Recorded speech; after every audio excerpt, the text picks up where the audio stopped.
Okay guys, how are you?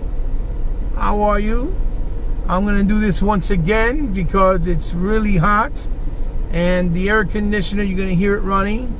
And I did this video already and it got completely ruined because my phone got overheated and didn't save it, so I have to start it again. But let's talk about real quick some topics that I want to talk about.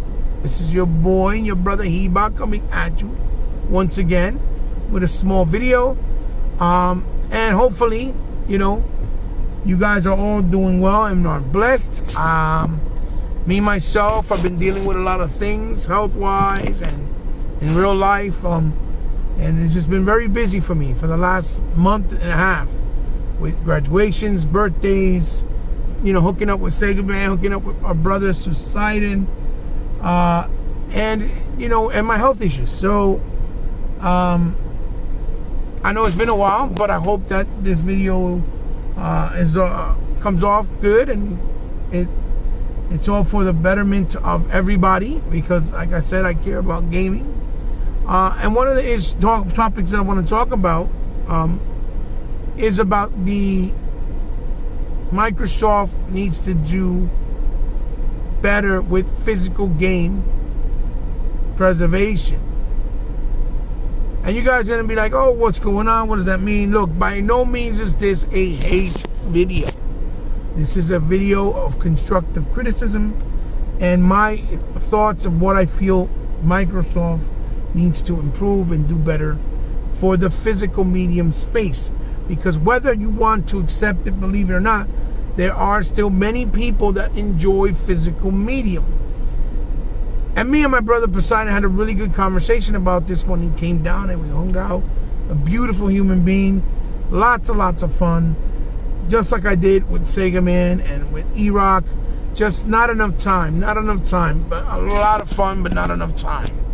And basically is that, we talked about the fact that, for example, Halo Infinite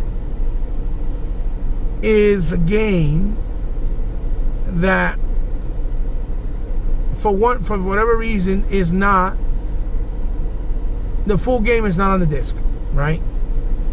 And to be quite honest, that is something that I guess because they're going with that model of adding stuff as you're going along, like even for campaign, is why they chose that route, and they're not really pushing the issue. But once it's all said and done, it still would be a very nice thing to have at least the single player component of the game all in the disc, in case they have bad weather and a hurricane, for example, and because of this, power outage are out for days, like it happened a couple of years back in Puerto Rico with then my brother Kaleidoscope, where he couldn't access anything because of the internet connection and this disabled position that he was in, and for many others. Or if you don't have the money because times are hard and you can't pay the bills for your cable provider for a month or 2 or 3 months, that at least you have the accessibility and the option to play your single player games, for example, on that disc on your console without the need of a internet connection, which I think it's more than justifiable and more than a fair assessment. And they're one of the biggest reasons why Microsoft hasn't done this with a lot of stuff is because they're still using single layer dual Blu-ray disc, right? Or whatever they're called, which only hold 50 gigs. They have not migrated to triple layer dual, which holds up to 200 gigs, which, to be honest, is a shame because Sony has. But I also think the reason why Microsoft hasn't is because that's how they've been able to continue to keep the price point of Xbox games, like their exclusives, under $70 or $75. Unlike Sony, the SKU for the PS5 is always $70 or $75. So I'm thinking that's probably one of the reasons why they have stuck with a single layer. But going forward, with games getting bigger and broader, I think the change is going to be necessary. Now, granted, I wouldn't mind having a game on multiple discs if it's the campaign. That doesn't really bother me. But there are some that do, because they like the convenience of just having minimal amounts of disc. Just like I don't mind, I don't think many people mind, if the online component stays attached to the online, because of the fact that you need an online connection anyway. So for you not to have the component on a disc online, that's fine, because you need that online connection anyway. So if they want to keep it through cloud, through the servers, that's fine. It makes sense. I don't think people will be bothered. But at least when it comes to the single player component, it should be on disc, so that people like myself, like Unlimited, like Poseidon, like Sega Man, like Sega Forever, that's 5 right there in our table that I can actually tell you enjoy physical medium, that's just for me, can keep having that option, right? Which, with that being said, I'm going to go into the fact that another thing is a game like Psychonauts 2 and The Gunk should definitely have a physical medium or copy of the game, because they're single player games that deserve a physical copy. A lot of the reasons why the perception, like I said, of Xbox when you go into the store, while people be thinking, oh, there's no exclusives, and then it doesn't help that the people behind the counters like to push that narrative, is because there's not enough physical representation of Xbox exclusive games or first party studio games. But yet you'll see copies of these games and physical copies of these games in other consoles. Like, I remember seeing a physical copy for Cuphead, even though it was just the disc, a digital code, but there was a physical box with the artwork for the Switch. And we never got one, when Cuphead should have had a physical copy on Xbox. Just like Ori got 2 of them, right? And then you understand that when you have these games, like The Gunk, for example, or even Crossfire X, a copy of it on the store, or even, you know, what you call it, the one I just mentioned, Psychonauts 2, right? On a physical disc in stores like Walmart, GameStop, Target, Best Buys that sell physical medium that for all consoles, people can see that Microsoft and Xbox have way more exclusive than people think. Because it's all about that perception that it's there, that you can see physically. And that is an issue that I think Microsoft needs to definitely increase and improve on. Just like I wish I had a copy of Crimson Dragon, or a physical copy of Loco Cycle. Even though they're older games, I would love to see a physical copy of those games available for Xbox, because they're exclusive. Even Max Curse of the Brotherhood, which got a physical on PlayStation, and I think even on the Nintendo Switch when it came out afterwards there. So, you know, that's why I'm saying that it should be more addressed more thoroughly by the internals up at Microsoft, because it's going to help. It's not going to not help. It's going to help in a lot of ways, with sales, more game sales, not just through Game Pass. Because, again, with Game Pass, you'll never have ownership. That's just for you to discover new games at no risk and no cost, or extra cost. But the game ownership for those who want it, it's not really present the way it should, unless it's a big AAA like a Flight Simulator or the Forza, which is great, but other games and titles deserve it and need it too, on Xbox that are exclusives. You see? Hold that thought.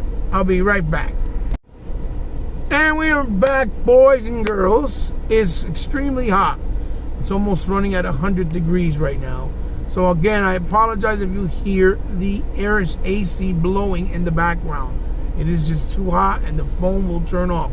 I had to give the phone a break. That's why I took a little intermission. Now, like I said, this is why I said not a constructive, this is not a hate video. This is a constructive criticism video that I feel that Microsoft needs to pay more attention to for the sake of, you know, the betterment of physical preservation, especially with single player based games.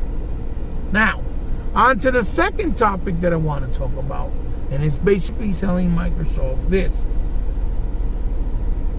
Don't let Sony catch up or take back the momentum. And what do you guys mean? So I'm going to say, what do you mean by that? Well, the Microsoft has had the momentum for a while since the Series X was announced, was released, when they showed Hellblade 2. And already you guys know we had a really solid year last year. Then coming into this year, all that was released was Crossfire X exclusively for Xbox. There's no first party games this year as far as we know, when they told us, because it got moved back to early next year with Redfalls and Starfield. And that's okay because it happens, obviously. And the truth of the matter is, you know, if the truth of the matter is that if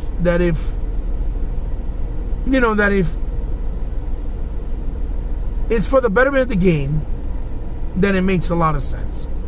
But you know for a fact that because of situations like this, haters, trolls, you know, weak Xbox fans, the media in gaming are all going to use it to try to twist around this whole narrative that Microsoft is not doing right by gamers, that they're dying, that they're, you know, that they've been giving us the vertical slice, so forth and so forth and so forth. They're going to skew it all around. Then the other announcement that we got, that Microsoft is cutting down on the 360 games that are going to be put on games with gold. And the real reason for that is because the 360 games catalog is running thin for them with being able to give them out, because of the fact that they had stopped the program for back compat, because they said it was involving too much legal issues. Even though now that they're acquired Bethesda, and now that they're in the final stage of acquiring Activision, almost 90 or I would say 60% of the games on 360, a lot of them were from Activision published from Activision and Bethesda. They should be allowed back compat. And it shouldn't be a big issue or legal issue as far as legalese.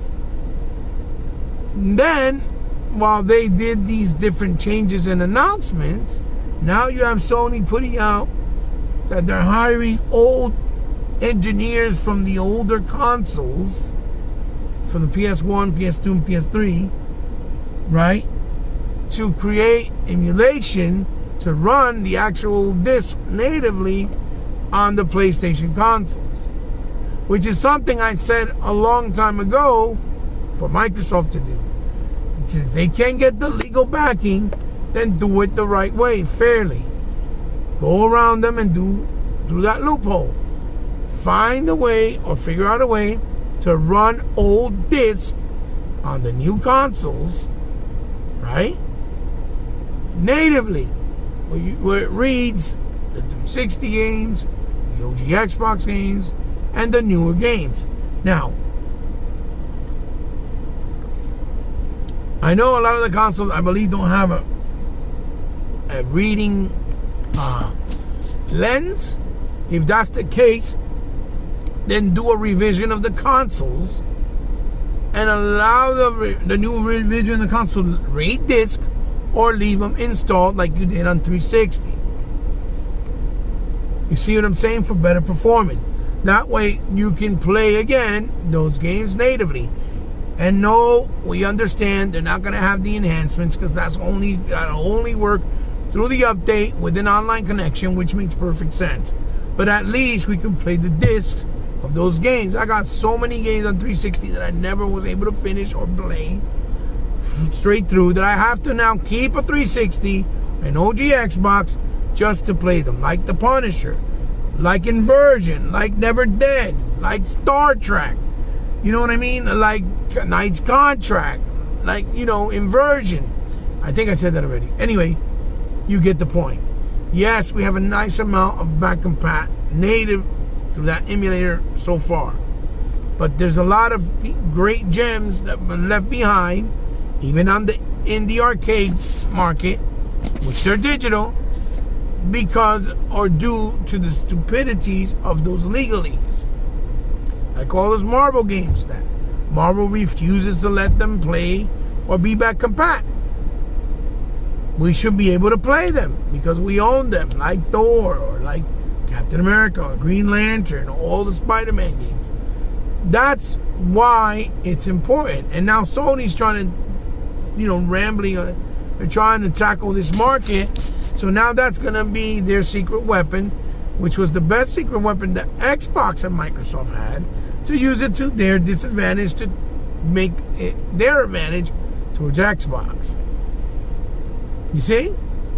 Just like now they're releasing Thor Ragnarok the same way they released, you know, GT Sports and Horizon, which were kind of not really in good states. Were broken, they didn't really do well, but at least they released them, right? And now they're gonna, and people are gonna look at it like, oh, that they were broken, which is the way they should, but they don't. Just like, you know, the new God of War, which I said would not come out. I guess I stand corrected. I was wrong. It's, you know, not coming. It is coming out November, I think, 9th. Okay, which hopefully it'll be in a good state because it's been at least 4 or 5 years since they've been in development. But with that also said, they also pushed back Forspoken to January 23rd of 2023. Okay, they're trying to keep titles to look like they have a lot of titles all throughout. But for the regular casual coming in for the first time on Xbox, that's not going to be a good look for Xbox for them, because that can potentially make them want to go and sway to buy another console, like the PlayStation or the Switch for that matter, even though the games may not be that big of a deal. The point is, it's their first party studios, they're exclusives, and that's what gives the appeal to a console buyer, right? Not for the sake of console warring, but because it's an investment and you want to know that you have something that you can play, particularly in a console that's only available for you as a console gamer, because the PC space doesn't really matter. It's something completely different. We're talking about in the console space. You can't play God of War on Xbox or Switch, bottom line. So that alone means it's exclusive to that console, and that's the only way you can play it. So I think it's important and imperative that Microsoft really considers and reevaluates about redoing emulation for back compat, and also to be more wary and careful of how they're going to release and delay certain games. Because if a game gets delayed, or let's say for example Forza, I feel should have not been delayed because it's been in the works forever. Okay, and if they wanted to add other things like ray tracing before it came out or after the fact, then they should have just said, look, we're going to do ray tracing, we can do it, we've already tested it, but we're going to add it on later on because we want to meet the release window of the holidays so people can have something new to play that is first party, and then add the ray tracing through via patch later on. They could have easily done something like that. Or even Hellblade 2. Hellblade 2 has been worked on for almost 5 years since the first one came out. And they said very clearly that to transfer over games on Unreal Engine 5, it takes like a fraction of the time that it did with older engines. Meaning it's stupid fast and very easy because it has so many great tools to do anything and transfer it and adjust it over to the new engine, which was available last year in November or October. So from October of last year to this year, October, it should be a more than enough time, or at least close to or a year or over a year or about a year for them to have transferred the game over. I'm pretty sure the game should be done. The composure, the gameplay, the story, the levels, the outline or outline of how the story is going to play out. I'm pretty sure that's all done. You know, so that's something that should have been out this year, I think, or I feel. Even if it came out in October, or I mean December, at the end of the year, the very last month. Halo did last year and it did well. So so did the Gunk. I would not have no problem with that, you know, and I don't think Xbox gamers either. I mean, I don't know. Perception is important, whether people want to say it or not. And it could hurt the momentum, is what I'm saying. I'm not saying it is, flat out, because there's still smaller, minuscule things. But it's a shame that Microsoft is announcing the end of 360 games to give out and not really have a full answer, more vague, not really getting into details, saying if they're doing it because of the, you know, they're going to add Xbox One games or Xbox Series S games for free. But I know why. It's because the catalog is running thin. They have to keep repeating games again because of the back compat being so, you know, closed out. They don't have enough back compat anymore, you know, because it's not something they can continue doing because they cut down the program. So guys, you know, at the end of the day, basically, I'm just saying that, you know, they can, if they don't be careful, if Microsoft is not careful in how they do certain things and certain decisions like they've been doing with the release of games and, you know, the whole situation with back compat, stopping it and not looking into other alternatives, and obviously, you know, preservation of games physically, all these things can work against them long term and be a big backlash for them and kill their momentum for this generation and going forward, right? So, because, you know, the narrative will always be, oh, they're not really about the gamers and they're not really about preserving the games, even though that's what they say they're about. They're more about the services and taking your money and, you know, not letting people have ownership of their single player games and things like that. So again, I wanted to talk about it. I promised my brother Poseidon I would make a video touching base on the topic because we had a pretty good conversation on it.